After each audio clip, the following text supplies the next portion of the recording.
Hello and welcome back everyone. तो आज की वीडियो में आप सबका बहुत बहुत वेलकम है। आज हम फिर से स्टार्ट करने वाले हैं sexual reproduction in flowering plants का पार्ट नंबर 7 और इसमें हम पढ़ने वाले हैं डबल फर्टिलाइजेशन। तो स्टार्ट करते हैं। After entering one of the synergids the pollen tube releases the two male gametes into the cytoplasm of the synergid.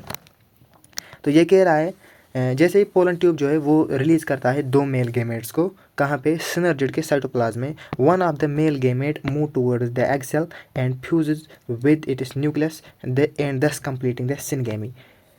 जो एक मेल गेमेट है वो बढ़ता है किसकी तरफ, एग सेल की तरफ, और क्या करता है और फ्यूज़ होता है उससे, और उससे एग सेल की तरफ बढ़ता है और उसके न्यूक्लियस से फ्यूज़ होता है और बनाता है, क्या बनाता है, सिनगेमी। ठीक है, और बनाता है syngamy. This result in the formation of diploid cell the zygote. और ये जो फॉर्मेशन हो रही है इसको कहते हैं zygote. The other male gamete move towards the polar nuclei located in the central cell and fuses with them to produce triploid primary endosperm nucleus PEN। अब ये कह रहा है जो दूसरा मेल गेमेट है, पहला मेल गेमेट और ये दूसरा जो मेल गेमेट है, ये क्या कर रहा है, ये पोलर न्यूक्लिया की तरफ बढ़ता है और पोलर न्यूक्लिया की तरफ बढ़ता है जो कि सेंट्रल में होता है, और फ्यूज़ होता है उससे और बनाता है क्या, ट्रिप्लाइड, तीन बनाते हैं प्राइमरी एंडोस्पर्म न्यूक्लियस, जिसको PEN भी कहते हैं। फिगर 2.13 हम अभी हम देखेंगे। यहाँ पे है फिगर 2.13। ये देखिए आप, ये है यहाँ पे जाइगोट बनाता है यहाँ पे, और प्राइमरी एंडोस्पर्म सेल है ये, और ये है प्राइमरी एंडोस्पर्म न्यूक्लियस PEN, और ये है डिजेनरेटिंग सिनर्जिड्स। ठीक है, as this involves the fusion of three haploid nuclei it is termed as triple fusion। अब ये क्या है, ये बना रहा है तीन फ्यूजन। ठीक है ना, ये इसमें क्या इन्वॉल्व क्या हो रहा है, इसमें तीन जो मेल गेमेट आपस में मतलब ये मिल रहे हैं ना, तो इसको कहते हैं triple fusion. Since the two types of fusion syngamy and triple fusion is take place in the embryo. अब हमें पता है ना कि सिनगेमी और ट्रिपल फ्यूजन जो है वो कहाँ पे हो रही है, वो एम्ब्रियो सैक में हो रही है, और इस फिनोमेना को क्या कहते हैं, डबल फर्टिलाइजेशन।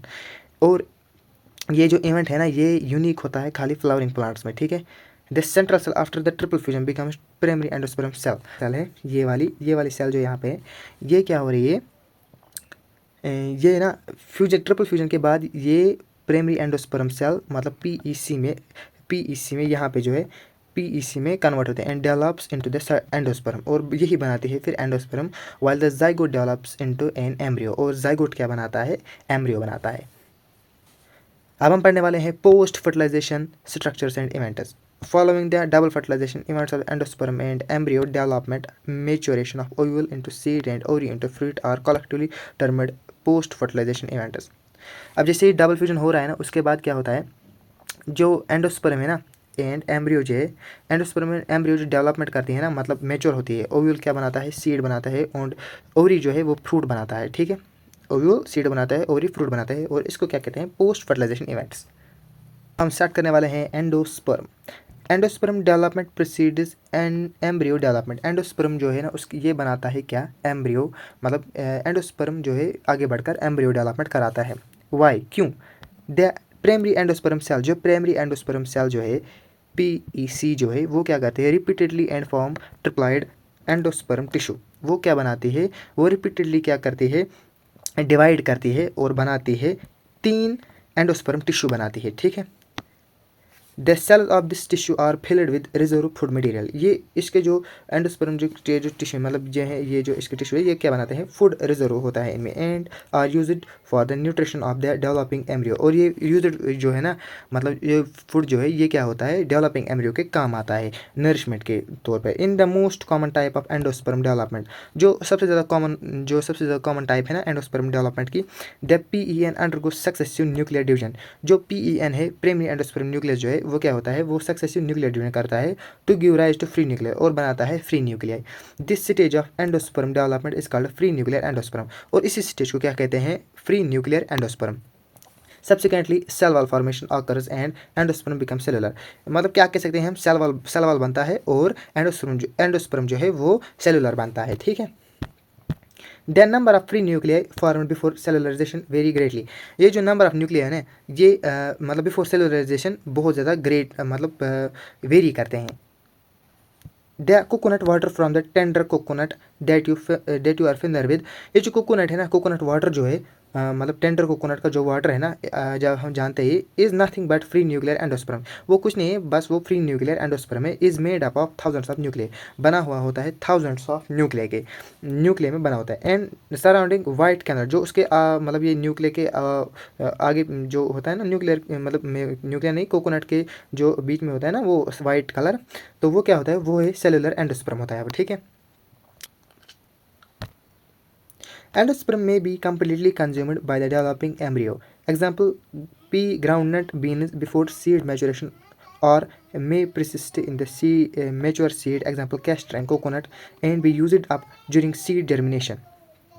अब ये क्या कह रहा है, जो एंडोस्पर्म है ना, अगर वो कम्प्लीटली कंज्यूम्ड हो गया है, मतलब डेवलपिंग एम्ब्रियो के दौरान, एम्ब्रियो जब डेवलप होता है उसके दौरान अगर एंडोस्पर्म जो है वो कम्प्लीटली कंज्यूम हो गया है, जैसे कि पी में, ग्राउंड नट में या बीन्स में, मतलब सीड बनने से पहले ही, ठीक है ना।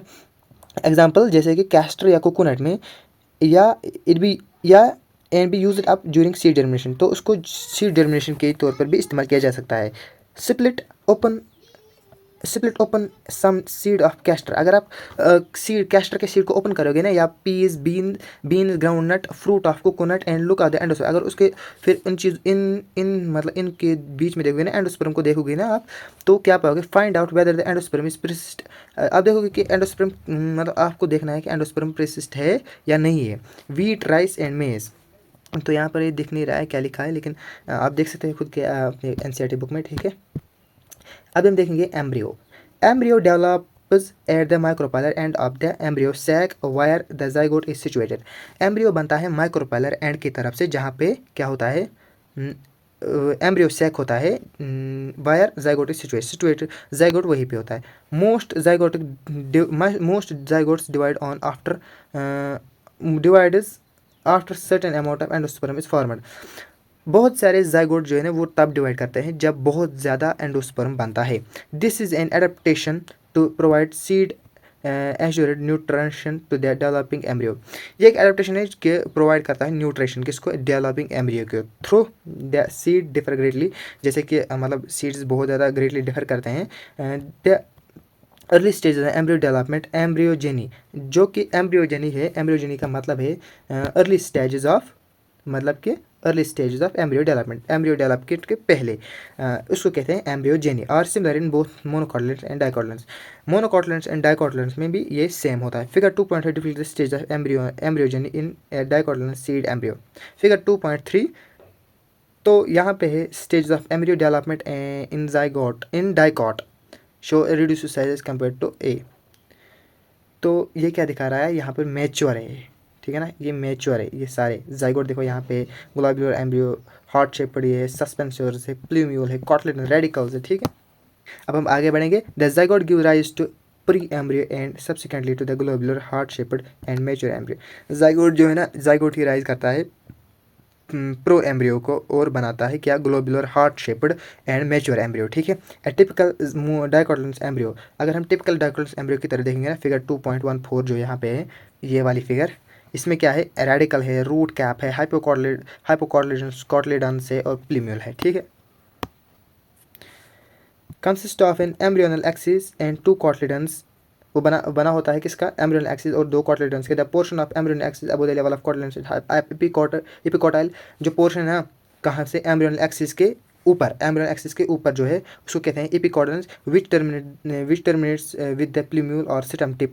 जो देखो यहाँ पे क्या है, अगर हम यहाँ पे एक्सिस डालेंगे ना, तो ये वाली एक्सिस अगर हम यहाँ पे डालेंगे इस तरह से, तो इसके ऊपर जो है वो कॉटलिडन है और ये हाइपोकोटाइल है, ये एपिकोटाइल है, ये साइज एपिकोटाइल है और ये हाइपोकोटाइल है। The cylinder portion below the level of cotyledons is hypocotyl. ठीक है ना, ये मैंने बता दिया। The terminates at the lower end radicle और रूट टिप। हाइपोकोटाइल जो है वो क्या बनाता है, रेडिकल या बनाता है रूट टिप, और एपिकोटाइल जो है वो प्लूम्यूल बनाता है। ठीक है, the root tip is covered with root cap, root tip जो होती है वो रूट कैप से कवर होती है। Embryos of monocotyledons, figure 2.14 B, figure 2.14 B जो है ये क्या होती है, पोजेसेस ओनली वन कॉटिलेडन, उसके पास एक ही कॉटिलेडन होता है। In grass families the cotyledon is called scutellum, और इसको क्या कहते हैं, स्कैटलम। ये देखो इसके पास एक ही कॉटलेटन है, इसको स्कैटलम कहते हैं। कोलिप्टाइल है, शूट एपेक्स है, ईपी ब्लास्ट है, रेडिकल, रूट टिप, कोलेरेजा। ठीक है, that is situated towards the one side lateral one of the embryonal axis. Scutellum जो है एक साइड से होता है, जो मैंने दिखाया। At the lower end the embryonal axis has the radicle and root tip. Radicle root tip होता है, enclose the undifferentiated called coleorhiza. उसके ऊपर होती है coleorhiza. The portion of the embryonal axis above the level of attachment of scutellum is epicotyl. उसके portion embryonal axis के portion उसके embryonal axis के ऊपर जो होती है स्कैटलम, और उसके क्या होता है, एपिकोटल होता है। एपिकोटल है शूट एपेक्स। एपिकोटल के पास क्या होता है, शूट एपेक्स होता है, and a few leaf primordia enclose the whole of foliar structure the coleoptile. तो एपिकोटाइल जो है ना, उसके पास क्या होता है, शूट एपेक्स, और इसके पास लीफ प्रिमोडिया होता है, जो कि बंधा हुआ होता है किसके ये है, बंधा हुआ होता है कोलेप्टाइल से। ठीक है ना। Soak soak a few seeds in water से, अगर हम भिगोने रखेंगे ना wheat, maize, rice, peas, chicken peas, chick peas, ground nuts overnight, उसको ओवरनाइट भिगोगे, then split the seed, observe various parts of the embryo and seed. और फिर देखेंगे, अगर फिर हम उसको सीड को निकालेंगे बाहर, तो हम क्या देखेंगे, बहुत पार्ट्स ऑफ एम्ब्रियो या सीड के। ठीक है ना।